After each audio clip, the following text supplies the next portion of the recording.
Amém. Aleluia. E aí eu quero levar vocês a um outro texto da palavra de Deus. Lucas capítulo 14. Vamos lá. Vê quem chega primeiro, as páginas ou os dedinhos dos smartphones. Bora lá? Quem vai vencer aí, o feijão ou a eletrônica? Lucas capítulo 14. Nós estamos acompanhando Jesus no estudo do livreto Conhecer, como já foi dito aqui pelo Aristides. E agora nós estamos acompanhando Jesus nessa trajetória do compromisso de discipulado. Esse é um texto que nós já ouvimos aqui uma vez, eu já preguei nesse texto e retomo novamente pela importância do momento. Lucas 24, versículos 25 a 33. Grandes multidões o acompanhavam. Lucas 14, vocês estão atentos, né? Eu vi pelo ruído que eu havia dito alguma coisa errada. Lucas capítulo 14, versículos 25 a 33. Grandes multidões o acompanhavam, e ele voltando-se lhes disse: se alguém vem a mim, e não aborrece a seu pai, e mãe, e mulher, e filhos, e irmãos, e irmãs, e ainda a sua própria vida, presta atenção nessa frase, não pode ser meu discípulo. E qualquer que não tomar a sua cruz e vier após mim, olha a frase de novo, não pode ser meu discípulo. Pois qual de vós, pretendendo construir uma torre, não se assenta primeiro para calcular a despesa e verificar se tem os meios para concluir? Para não suceder que, tendo lançado os alicerces e não a podendo acabar, todos os que a virem zombem dele, dizendo: este homem começou a construir e não pôde acabar. Ou qual é o rei que, indo para combater outro rei, não se assenta primeiro para calcular se com 10.000 homens poderá enfrentar o que vem contra ele com 20.000? Caso contrário, estando o outro ainda longe, envia-lhe uma embaixada pedindo condições de paz. Assim, pois, todo aquele que dentre vós não renuncia a tudo quanto tem, olha a frase de novo, não pode ser meu discípulo. Senhor, além de afirmarmos, como temos feito, de que nós te amamos, te reverenciamos, te adoramos e queremos ser teus discípulos. Nós queremos também, Senhor, hoje à noite reconhecer que há um preço, não aquele que o Senhor pagou na cruz do Calvário, mas há um preço em seguir Jesus, ter que abrir mão, ter que perder para ganhar, morrer para viver, como nós cantamos aqui. E hoje nós queremos sair daqui com uma consciência de que de verdade nós temos calculado esse preço e não vamos abrir mão de seguir-te, Jesus, custe o que custar, aconteça o que acontecer. Portanto, Pai, consolida no meio desta multidão aqueles que são verdadeiros discípulos de Jesus, para que essa igreja continue amando o Senhor acima de todas as coisas, para que esta comunidade continue exercendo amor mútuo, Senhor, no cuidado de uns para com os outros, e para que essa comunidade também ame aquele que está em trevas, perdido, Senhor, sem rumo, buscando significado e carregando fardos pesados.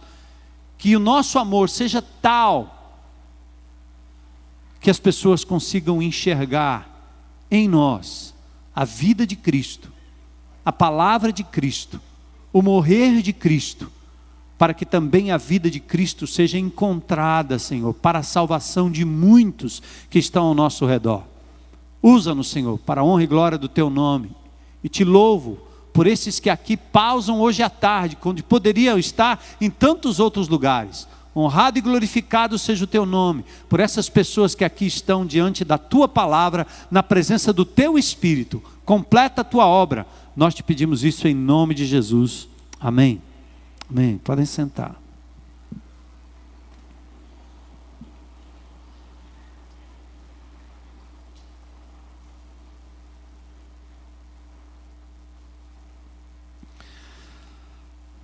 Na última semana, nós vimos como Jesus estava sendo procurado por uma multidão que tinha interesse no poder.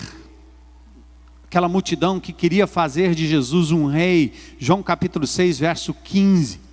Jesus percebe que a multidão que o seguia estava querendo torná-lo um destituidor do poder romano, um representante político, para poder livrar o povo do jugo dos impostos romanos. Jesus também estava sendo assediado por uma multidão que queria o bem material. Ele transforma alguns pães, alguns peixes em uma provisão tremenda para muita gente. Ele é capaz de fazer isso sem qualquer custo. É poder, é muito poder.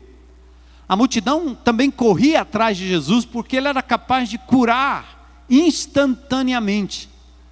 Não havia necessidade de uma espera ao tanque de Betesda, como aquele paralítico que aguardava anos, que alguém o colocasse ali dentro, no momento em que as águas eram mexidas. Jesus tinha poder para, numa palavra, bastava uma palavra, bastava um toque, trazer a pessoa a uma sanidade, não só espiritual, mas emocional e, acima de tudo, física. Então Jesus estava sendo assediado por estes que estavam atrás do bem que ele poderia fazer a eles, principalmente o imediato. Eu fiquei meditando e pensando assim, essa relação é mais ou menos aquela relação de um casal de noivos que pretende ter a cerimônia e de repente ele começa a escolher os padrinhos. Eu acho que hoje não é assim, mas no passado eu me lembro que foi assim.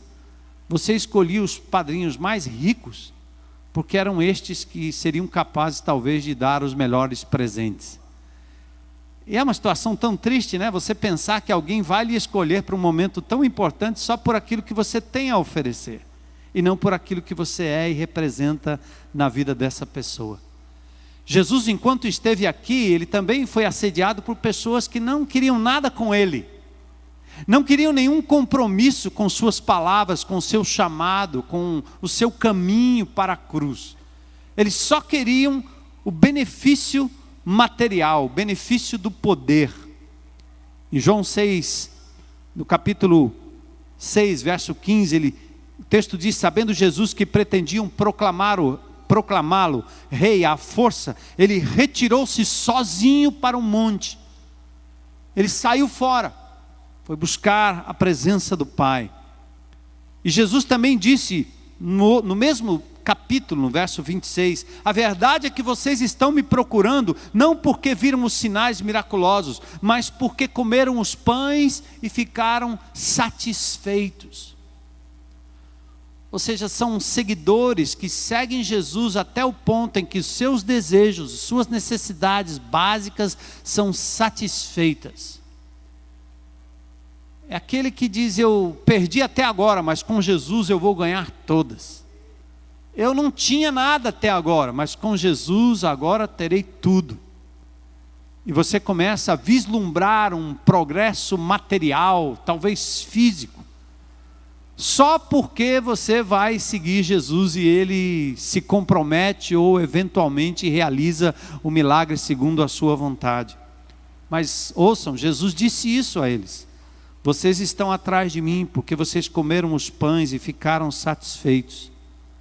Mas naquele mesmo texto, quando Jesus começa a falar da dureza da caminhada, das contradições que ele enfrentaria, e até do seu caminho à cruz do Calvário, caminho de sofrimento, de perda, de ter que abrir mão de coisas, o texto diz que muitos dos que andavam com ele, muitos o abandonaram. Os discípulos vazaram, como diz a turma, foram embora, já não andavam mais com ele. O texto diz assim, daquela hora em diante, muitos dos seus discípulos voltaram atrás e deixaram de segui-lo. E Jesus então volta-se para o núcleo dos discípulos e diz: e vocês? Domingo passado nós tratamos disso aqui. E fizemos a pergunta a cada um de vocês. Talvez vocês ainda se lembrem. Que naquele dia não só novos discípulos decidiram seguir Jesus de uma vez por todas, mas aqueles discípulos que já estão com Ele há tanto tempo, também foram instados, desafiados a tomar uma decisão. Porque a pergunta se repete todo o tempo, ela ecoa. A única forma de você não ser confrontado com a palavra de Deus é você não ler a palavra de Deus. Se você não lê, você não tem confronto. Se você lê, tem confronto todo o tempo. Porque Jesus pergunta: e vocês? Vão cair fora também? Agora que a última hora está chegando, agora que o momento está chegando. Imagine Jesus falando com a igreja hoje, nessa era pós-moderna, onde a loucura prevalece, onde o anticristianismo prevalece, onde até no meio dos crentes a falta de fé genuína está prevalecendo, onde as pessoas estão trocando os princípios tão caros do cristianismo por algo do tipo: é normal, é comum, deixa para lá, isso aí não tem nada a ver. Então Jesus se volta para nós de novo e pergunta: vocês vão me abandonar também? E aí Pedro se levanta e faz uma afirmação que nós fizemos aqui no domingo passado. Ato contínuo. Pedro se levanta e diz: Senhor, para quem iremos? A pergunta é: quem será a esperança para a nossa vida, para a nossa família, para a nossa casa, para o nosso futuro, para o nosso planeta, para a nossa sociedade? Quem? Estamos às vésperas das eleições. Os partidos começam a se definir e os candidatos também. E a pergunta, quando você olha, é: quem? Quem? Para quem iremos? Quais os gurus, quais os profetas, quais os filósofos? Quem teria um currículo de vida, um currículo de entrega, um currículo de amor, um currículo de coerência, senão Jesus? Quem? Para quem iremos? Porque Pedro diz: só o Senhor tem palavras de vida eterna. E ele diz: nós cremos e sabemos que Tu és o Santo de Deus. Amados, foi isso que nós dissemos domingo passado, não foi? Nós estávamos aqui, você estava aqui talvez. E se não, pode ler o texto de novo, talvez ouvir a palavra de novo e reassumir esse compromisso. Hoje nós queremos só aprofundar um pouco mais, para não perdermos o fio da meada. Nós não estamos aqui a cada domingo para apresentarmos um espetáculo retórico. Nós estamos aqui para alimentar o rebanho de Jesus com a palavra de Jesus. E esse alimento tem sequência, tem segmento.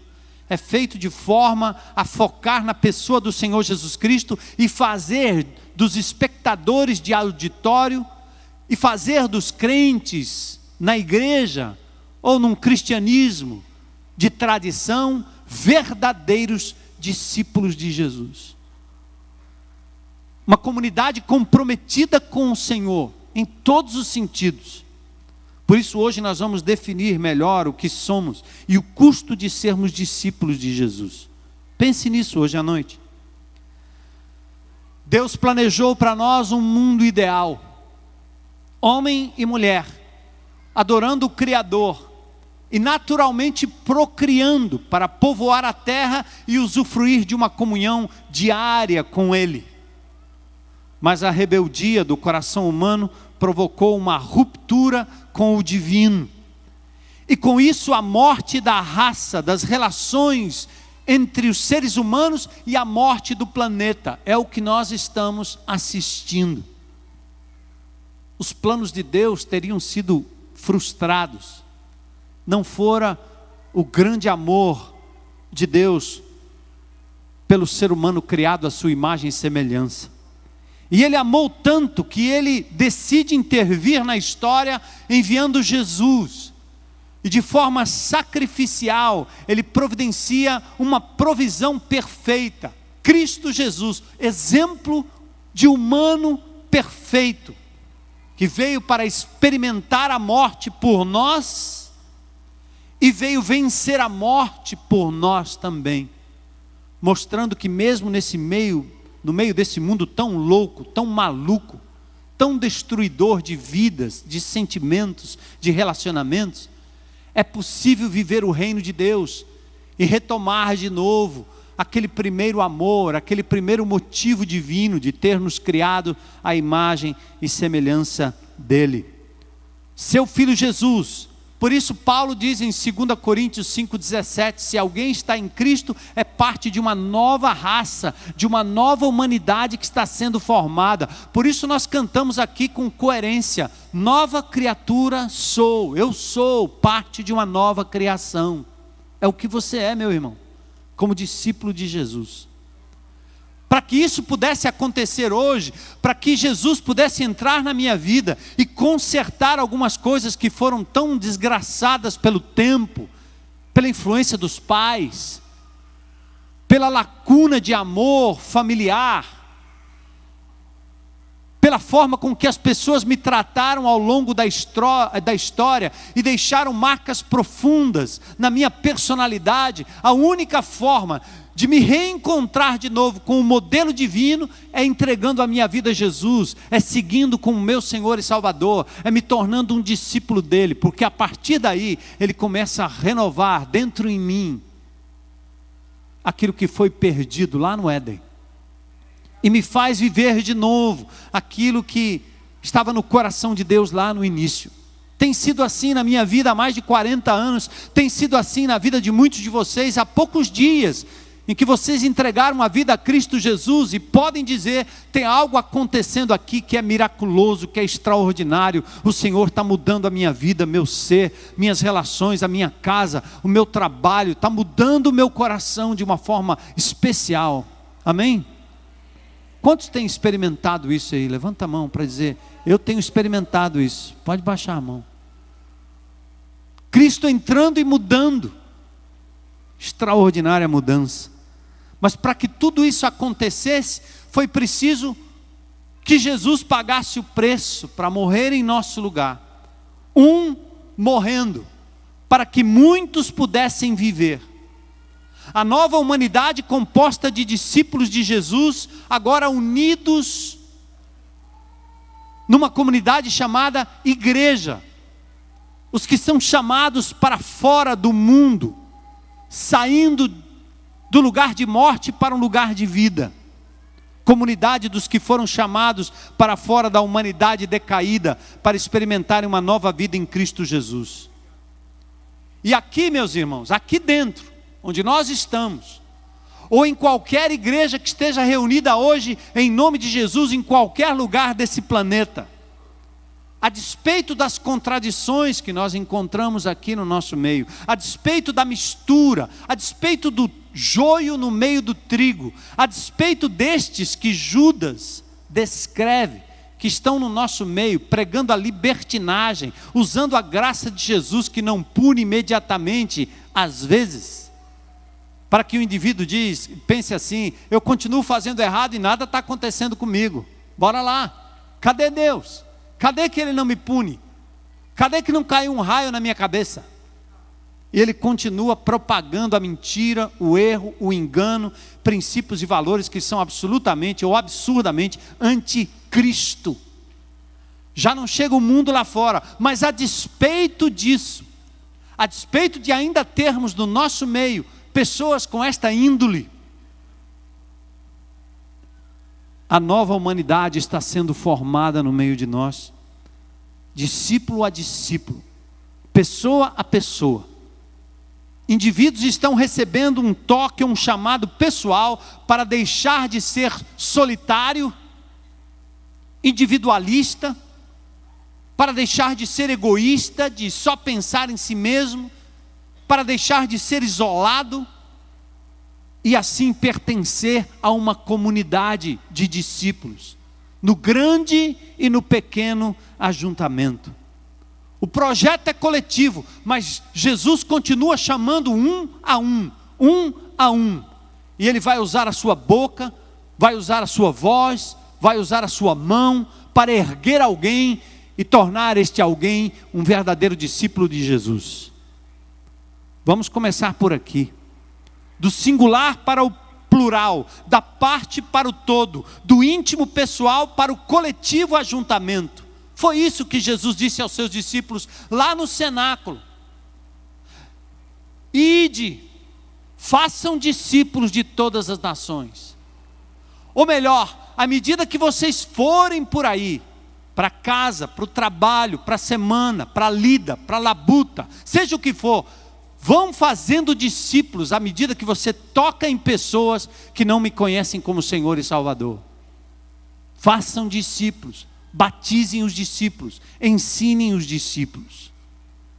Então o nosso texto de Lucas fala um pouco do preço do discipulado, da continuidade dessa fidelização a Jesus, para chamá-lo de mestre, amigo, amado Jesus. A gente canta isso com tanto gosto. Mas isso precisa ser traduzido na nossa vida, para que o efeito possa acontecer não só das bênçãos do Senhor sobre nós, mesmo na perda, mesmo na injúria, mesmo quando somos caluniados, mesmo quando somos perseguidos, porque temos Jesus, vivemos a verdade, queremos fazer o que é certo, negamos às outras pessoas o prazer momentâneo, da sensualidade, do sexo, da entrega. Quando negamos a falcatrua, a mentira, a viver a coisa suja, para continuar simplesmente tendo aquilo que nós podemos ter, e não aquilo que nós almejamos todo o tempo, como alguns que se enveredam às vezes nas loterias da vida, ou na forma fútil de ganhar dinheiro mentiroso, que aliás eu chamo a atenção para o que está acontecendo na internet, envolvendo inclusive irmãos aqui que eu já ouvi. Essa loucura de você ter que dar 100 para depois ganhar 500, dentro de casa, sem o suor do seu rosto, é dinheiro maldito. É dinheiro maldito, é dinheiro de jogo, é dinheiro de brincadeira. Isso não existe. E que o nome de Jesus seja glorificado, e que o Senhor haja com rigor, para que jamais se espalhe essas doenças no nosso meio, como se isso fosse normal. Mas tudo tem um empurrãozinho do inimigo de Deus para fazer com que aquilo que a gente crê seja ridículo. E que a gente continue buscando aquilo que é normal e popular. Mas ser discípulo não é isso. É o contrário disso. O nosso texto mostra um pouco desse contexto. Vamos ao contexto do próprio texto que lemos aqui em Lucas, no capítulo 14. Dos versículos 1 a 3, Jesus está diante dos fariseus, os doutores da lei, confronta o pensamento exclusivista dos fariseus, que tornam o sábado um dia santo, a ponto de não admitir que a cura seja feita no sábado. Fariseus que ridicularmente querem ser só cumpridores de rituais, guardadores de dias santos, rudimentos fracos, que o apóstolo Paulo já disse no Velho Testamento. Jesus não nos chamou para guardar regrinhas de dias, meses e anos. Ele nos chamou para seguir Jesus. E Jesus é Senhor do sábado, do domingo, da segunda e da terça. Jesus é aquele que nos ensina o princípio de descanso, mas que jamais vai tornar o descanso uma prerrogativa para que alguém seja ou não salvo. É para seguir Jesus, só isso. Versículos 7 a 11 desse mesmo texto, Jesus percebe a ávida busca dos religiosos por uma posição de destaque e de prestígio à mesa. Aqueles que gostam do primeiro lugar, gostam de aparecer, fazem coisas para serem vistos pelos homens. Então Jesus aponta para a humildade que busca o último lugar e deixa que o Senhor da casa o convide para um lugar de destaque. Isso tem a ver com as suas ambições pessoais, tem a ver como você se coloca no meio do corpo de Cristo ou na própria sociedade. Deixe que o Senhor o exalte. Não busque a sua própria exaltação. Não busque fazer aquilo que faz para ser visto, ou ser aprovado, ou receber elogio humano de quem quer que seja. Deixe que seja o Senhor que te dê a recompensa, como discípulo amado. Deixa que Ele te tire lá do lugar mais raso, mais baixo, e te coloque numa montanha. Mas seja Ele que faça isso e não vocês, como diz aqui o texto em Lucas. E aí no versículos 12 a 14, Jesus então contraria a preferência dos religiosos, preste atenção, pelas pessoas de bem ou por um determinado grupo, excluindo e preterindo os menos dignos ou incapazes de retribuir. Ele chama ao banquete da sua casa os pobres e os aleijados, os mancos e os cegos. Ser discípulo de Jesus é compreender que o Senhor não pretere ninguém. Ele não tem preferência por classe A, B, C ou D. Jesus não faz grupo pequeno com amiguinhos. Jesus não se reúne para celebrar o reino de Deus com pessoas que têm afinidades. Jesus não se reúne com pessoas que jogam o mesmo joguinho, ou que vão para o mesmo lugar, ou que fazem o mesmo churrasquinho juntos. Jesus não se reúne apenas com os ricos, nem apenas com os pobres. Jesus não discrimina. E Ele ensina a esses fariseus religiosos que essa nova humanidade tem uma característica diferente. Ele diz: chama ao banquete os pobres, os aleijados, os mancos, os cegos. Chamem para dentro aqueles que não têm um tostão para retribuir. Os discípulos de Jesus dessa comunidade jamais devem achar que nós estamos aqui atrás de personalidades ou pessoas que tenham muito para poder dar sustento ao que nós fazemos. Não, não. Esta igreja saiu do 7 de setembro em 2003. Saímos do coração da aldeota, do nosso conforto, de um colégio que estava lá à nossa disposição, para virmos para cá, para um lugar cercado de marginais. Esse terreno aqui invadido por pessoas que dividiam cargas.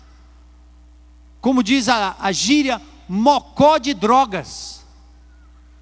Cercado por pessoas que estavam invadindo terrenos, invasores de terrenos.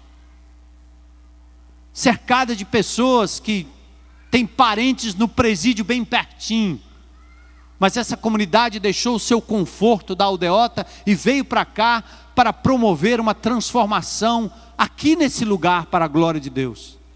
E o Senhor continua salvando o simples, o manco, o aleijado, aquele que não tem como retribuir, aquele que olha para o carrão e diz: é o carrão, e entra no carrão, senta no carrão e diz: olha eu aqui, porque o Senhor colocou lá dentro, e talvez dê um melhor e maior, se Ele quiser, para a glória do nome dEle.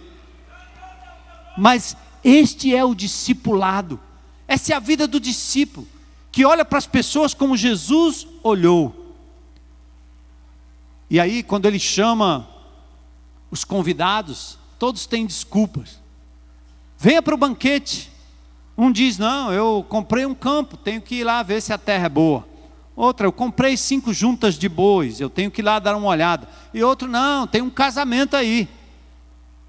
Ao que o Senhor reage mandando convidar pobres, aleijados, mancos, cegos que estão nas ruas e nos bairros da cidade. E Ele diz mais: entre pelos caminhos, entre pelos becos, entre pelos lugares mais escuros, e força esse povo a entrar. Sabe por que Ele diz força? Porque o pretensioso que tem, ele acha que é uma honra tê-lo aqui, é uma honra tê-lo no nosso grupo pequeno, enquanto aquele pobre coitado, cego, coxo, nu, aleijado, que não tem nada, quando você faz o convite, ele diz: eu não estou acreditando que você está me convidando para isso. E Jesus disse: entra lá e força, bota eles para dentro à força, porque eles são tão humildes que eles não vão aceitar o convite de pronto. O discípulo de Jesus tem que ter essa perspectiva. Eu não estou falando aqui desse culto, eu estou falando da sua vida enquanto discípulo. E à medida que você coloca a sua vida, seus bens à disposição do reino de Deus, faça isso. Veja, olhe como Jesus olhou. E aí a gente entra agora no texto, né? A partir do verso 25, o texto diz que grandes multidões o acompanhavam. Jesus está agora diante das multidões, talvez composta até por aqueles que seriam recusados pelos religiosos e mestres da lei. Jesus e os apóstolos, eles sempre lidaram bem com essa questão da multidão. Está lá nos evangelhos, está lá no livro de Atos. Por exemplo, Atos 4:32, da multidão dos que creram. Não era essa coisa particularizada que alguns irmãos ainda insistem em pensar que a igreja melhor é a igreja pequenininha.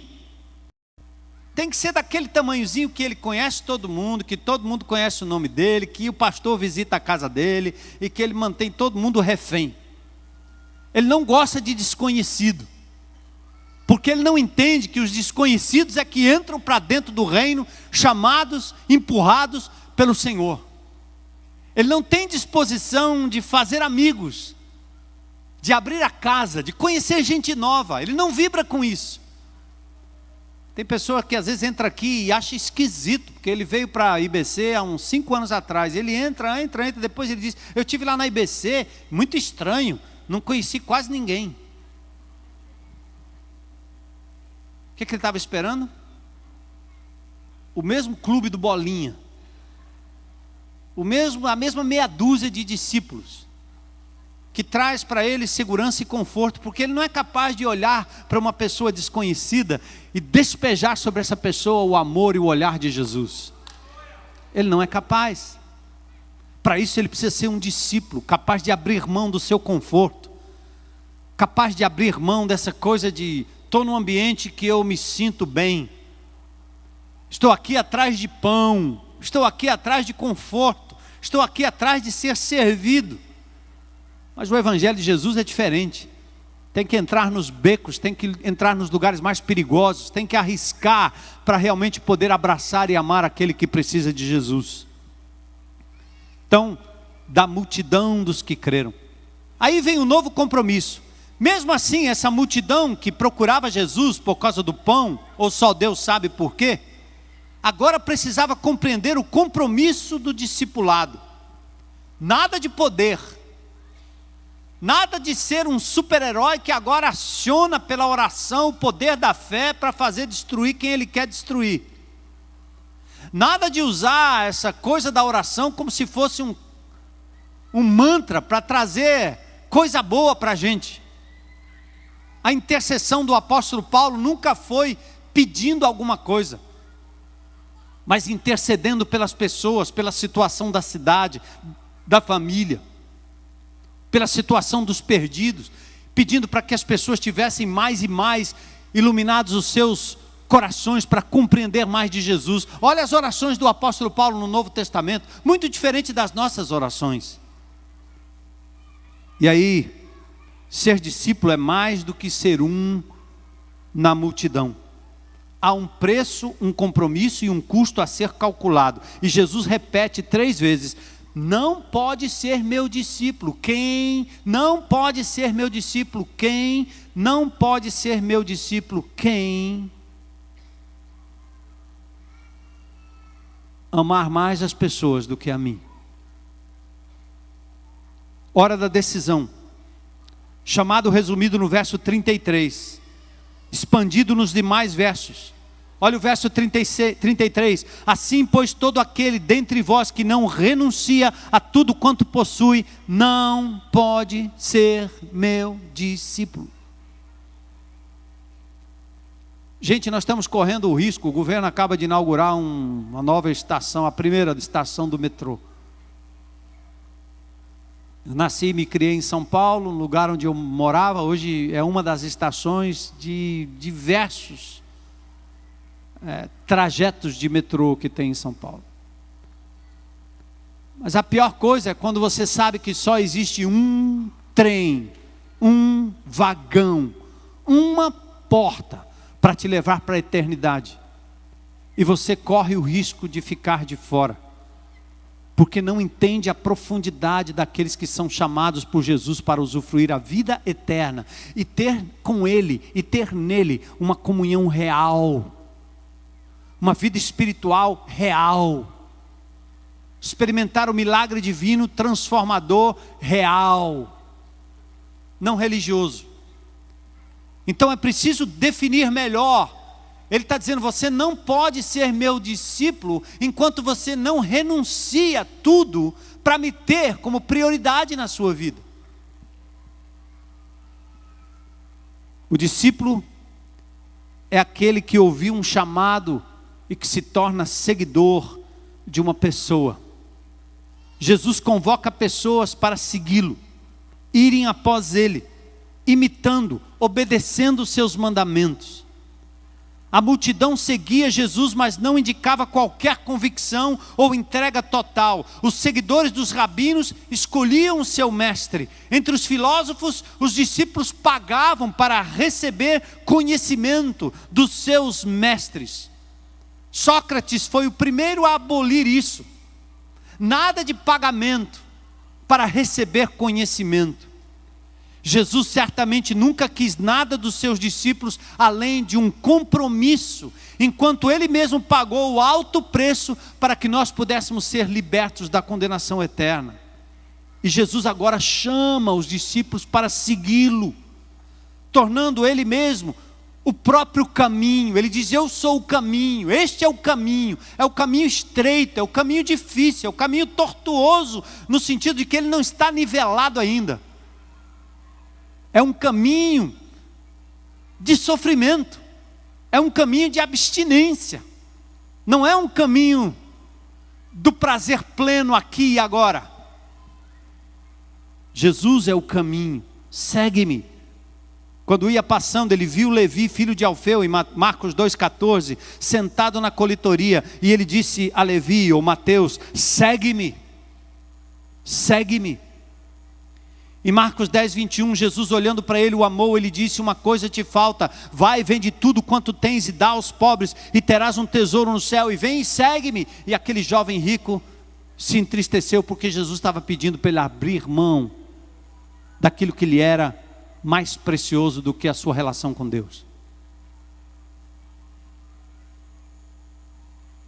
Aquela história do macaquinho que põe a mãozinha no jarro, pega o objeto, a comida lá dentro, e não consegue tirar a mão porque ele não abre mão. Se não abrir mão daquilo que ele estava buscando ali, não vai tirar a mão dali nunca.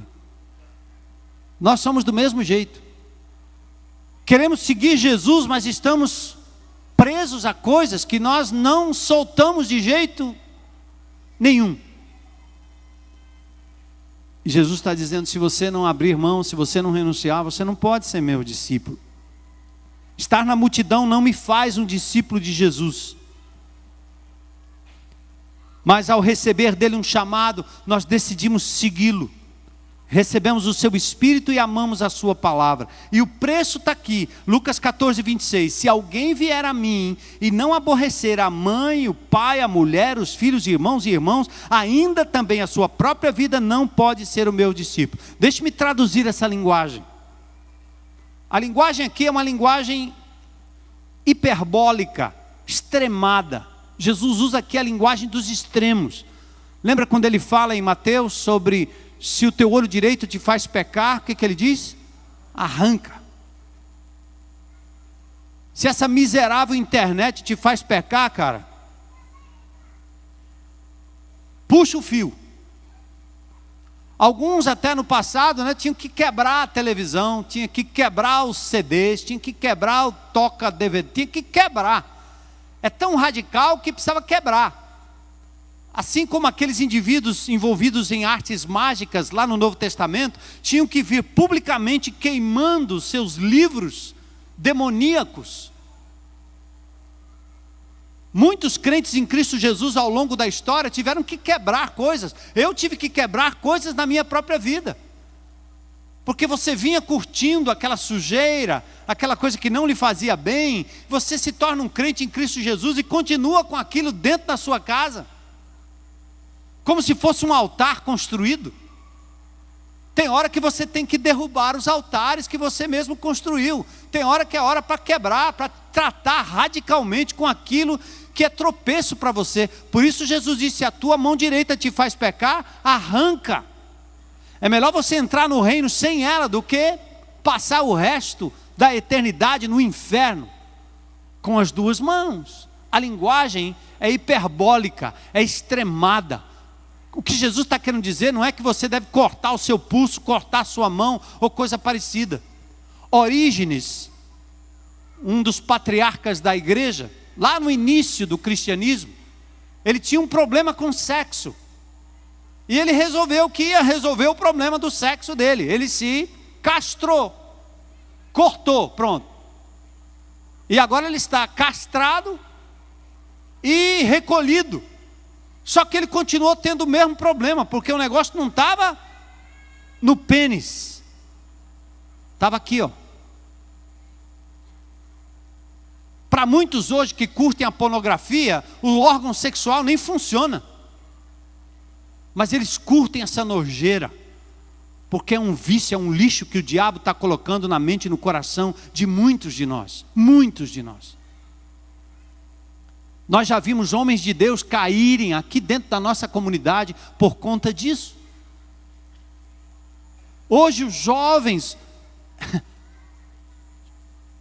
estão aí completamente expostos. Jesus está dizendo: você precisa tratar com isso radicalmente.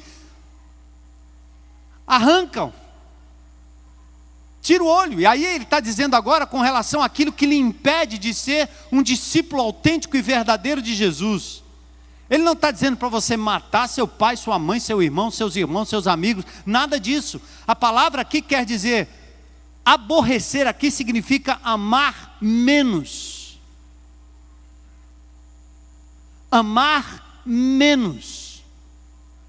Não priorizar. O amar a Deus tem que ser acima de todas as coisas. Aborrecer aqui é um verbo grego que quer dizer odiar, ganha o tom semítico de amar menos. Como diz em Mateus 10:37, quem ama seu pai ou sua mãe mais do que a mim, o que é que o texto diz? Não é digno de mim. Olha lá o texto. Quem ama seu pai ou sua mãe mais do que a mim, não é digno de mim. Substitua a palavra pai, mãe, por filho, filha, marido, mulher, patrão, empregado, namorado, amante. Você quer seguir Jesus, mas você não larga a amante. Porque você ama mais a amante do que Jesus. Você quer seguir Jesus, mas você ama mais a sua mãezinha que lhe ensinou princípios idolátricos de séculos. E você continua amando mais do que o próprio Senhor Jesus. É muito fácil você sair por aí olhando a idolatria da nossa cidade instalada nas praças. É muito fácil. Mas talvez não seja tão fácil olhar para dentro do nosso próprio coração e perceber quais ídolos a gente tem levantado aqui. Quais são os ídolos que estão aqui? É meu filho? É minha filha? É meu pai? É minha mãe? É meu irmão? Minha irmã? É a namorada? É o noivo? É o marido? É a mulher? É o patrão? É o empregado? É o amigo? É o lazer? É o esporte? Tudo pode ocupar o lugar de Deus no coração do discípulo. E o que Jesus está dizendo é: você não pode ser meu discípulo se alguém estiver sentado no trono do seu coração, além de mim. Dá para entender, irmãos? E eu ainda tenho que me recordar de uma ilustração que eu já contei aqui várias vezes. Eu acho que pelo tempo que eu sou pastor aqui, vocês já ouviram as ilustrações 1000 vezes. Mas elas são igual Pedro diz na sua epístola. Eu vou repetir tanto que depois que eu morrer, quando eu morrer, você vai lembrar: ah, aquele pastor que falava aquela ilustração. Eu me lembro a minha filha mais velha, adolescente, E eu, como pai, tinha entendido de Deus que, como pai, eu tenho que dar atenção à minha filha, olhar nos olhos dela, elogiá-la, até quando ela colocava aqueles sapatos que não tinha nada a ver, aquelas roupas também que não tinha nada a ver. Mas o pai precisa ter tempo para isso, tempo presente, para estar junto, para sair junto. Não é para dar celular, iPad, iPod, e você faz tudo isso e não pode dar o mínimo que a menina precisa, ou que o menino precisa. Hoje está cheio de pais de Araque, que já não tem mais tempo para olhar nos olhos das crianças, nem sair com as crianças, nem nada disso. Naquela época, pela misericórdia de Deus, eu ainda tentei fazer isso. E pelas duas. Mas um dia, quando eu quis ter um momento a sós especial com a minha mulher, e minha filha chiou, eu tive que dizer para ela: eu amo mais sua mãe do que você. E aí eu vi ela no cantinho, eu a vi no cantinho, ó, chorando em prantos. Não é possível, isso não é justo, você não pode fazer isso comigo. Bah! O que eu estava dizendo? A questão não é que eu não a amasse, mas a questão é que a mãe, a minha esposa, é muito mais importante do que minhas filhas. Sempre foi. E sempre deveria ser no relacionamento. Quem não se entende, quando os filhos vão embora, já não tem mais o que fazer. Já viu essa síndrome do ninho vazio? Nós estamos em casa, só eu e minha mulher. E agora, o que faz? Não tem filho para criar, né? Os netos já estão... Cada um cuida do seu, toma que o filho é teu, toma que o filho é teu, toma que o filho é teu, não tem nada com isso. Quem pariu Mateus que balance, resolva lá, meu filho. Sou vovô, mas é porque tem hora que você não aguenta mais não, tem que devolver, não é não? Ih! Mas a nossa relação com o Senhor tem que ser assim. É ter a certeza de que você não só está declarando que ama Jesus, mas você está priorizando isso. E naquele dia eu fiz o que eu tinha que fazer com minha esposa, como eu sempre fiz, acima de tudo, menos do Senhor. Porque a prioridade divina para a relação da família aqui na terra é assim: ame o Senhor acima de todas as coisas. Marido e mulher é o segundo nível de importância. Depois, os filhos. Depois, o trabalho. Depois, o ministério. Se o seu ministério for trabalho, está empatado. Se não, trabalho. Mas amar a Deus acima de todas as coisas. Isso é que um discípulo tem que fazer todo o tempo. E essa declaração tem que estar na sua mente e no seu coração todo o tempo. A perseguição aberta, os apelos de prazer e satisfação vêm como um confronto diário na nossa lealdade ao Mestre. Todo tempo o diabo está testando você nessa lealdade de discípulo. Todo tempo o diabo está testando você, percebe? Ele vai lhe testar. Basta ver o que você fez hoje, basta ver a sua agenda, basta ver o tempo que você dedica a outras coisas e ao Senhor. Ele está testando todo o tempo a sua lealdade. E te neutralizando a comunidade, neutralizando a nova humanidade, para que a gente fique sem efeito nessa sociedade e ela apodreça até onde possa apodrecer, porque nós somos um sal que não salga mais nada, somos uma luz que não iluminamos mais, porque não temos o compromisso de discípulos de Jesus. E ele ainda diz no verso 27, quem não leva, quem não toma a sua cruz e não me segue, não pode ser meu discípulo. E aí vem o compromisso final.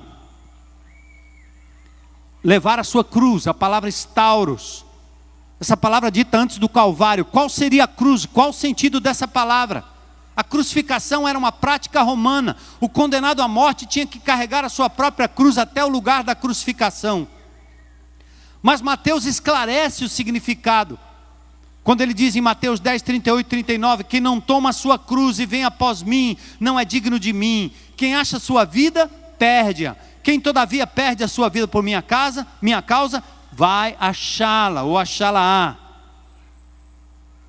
O que ele está dizendo é, Mateus 16, 24, coloca esse texto para mim, por favor. Então disse Jesus aos seus discípulos, presta atenção, carregar a cruz significa isso aí, ó, dá uma olhada, bem simples, bem simples. Então disse Jesus aos seus discípulos, se alguém quer vir após mim, a si mesmo, o quê? Se negue. Dá vontade, é o que eu quero, mas porque eu sou um discípulo de Jesus, eu abro mão disso. Será que você está fazendo isso na sua semana, no seu dia a dia, com consciência de que uma forma de adorar Jesus é dizer, Senhor, essa é a minha vontade, mas eu nego essa vontade, eu crucifico o meu eu abro mão por amor ao teu nome. Faz esse exercício essa semana, experimenta, chegar diante de algo que é tão bom e você dizer, não. Fazer de algo que é tão corriqueiro na tua vida, mas que te toma tempo, que te drena, que acaba com você, e você poder dizer não, como Jesus disse, Senhor, se possível passa de mim esse cálice sem que eu beba, mas não seja feita a minha vontade, mas a tua vontade. Por isso Paulo disse em Gálatas 2,19, já estou crucificado com Cristo e vivo não mais eu, mas Cristo vive em mim. Queridos, lealdade total a Jesus, consciência do custo, é isso que caracteriza a vida de um verdadeiro discípulo.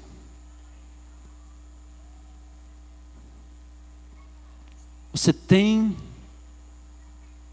que deixar abaixo da linha ideal o seu amor por coisas e pessoas para amar Jesus acima de todas as coisas. Isso é ser um discípulo. Senão você só vai ser mais um na multidão. E o perigo é que quando o Senhor findar a sua vida, ou quando Ele retornar para buscar a sua igreja, sem esse compromisso com Jesus, não tem como entrar na eternidade. Porque só os verdadeiros discípulos têm essa intimidade, têm essa garantia de estarem eternamente com o Senhor. Não perca o trem da história da salvação. Não fique de fora. Assuma diante do Senhor Jesus um compromisso de amá-lo acima de todas as coisas, sempre. E você vai ser checado nesta semana em várias instâncias.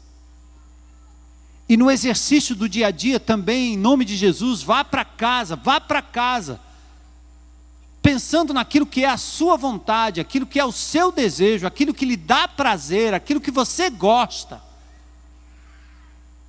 E ser capaz de abrir mão disso para fazer a vontade do Mestre Jesus. Abrir mão, renunciar, tomar cada dia a sua cruz e seguir o Senhor. Como diz Paulo, eu já estou crucificado com Cristo, agora não sou eu mais quem vive, Cristo vive em mim. O que eu quero é isso, mas isso não é digno do meu Senhor. Eu abro mão, eu abro mão, eu abro mão, eu abro mão, eu abro mão, eu abro mão, eu abro mão, para ser um verdadeiro discípulo de Jesus. Vamos orar.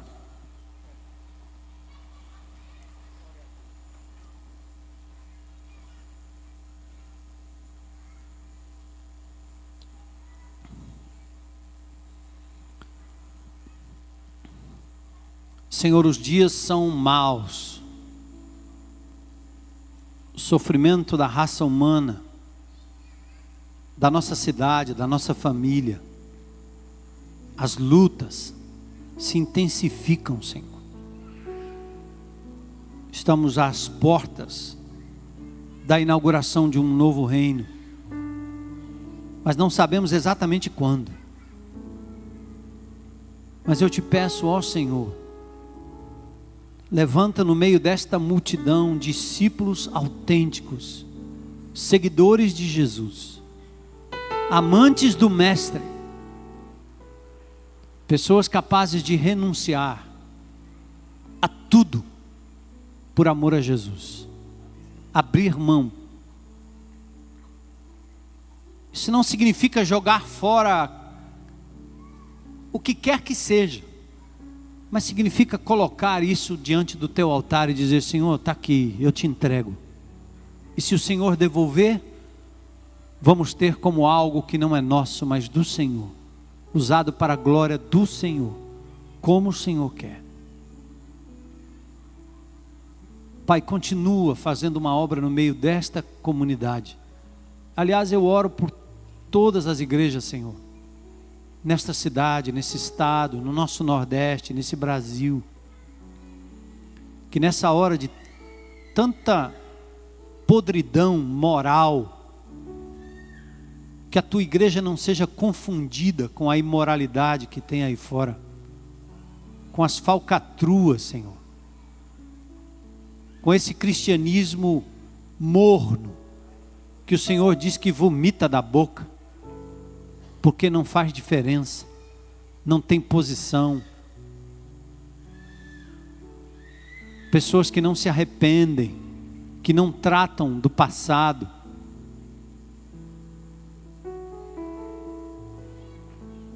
Pessoas que vivem a imoralidade, achando que o Senhor é sócio. Misericórdia, Senhor, misericórdia. Levanta no meio desta comunidade discípulos de Jesus, comprometidos com Jesus, vivendo a vida de Jesus. Eu creio que o Senhor já começou essa obra aqui no nosso meio, e que o joio não prevalecerá sobre o verdadeiro trigo, que o remanescente não perderá sua força, e que haverá aqui no meio desta comunidade homens e mulheres, jovens e crianças, íntimos de Jesus, mesmo perdendo momentaneamente, mas ganhando tudo em teu nome, para a tua glória, Senhor.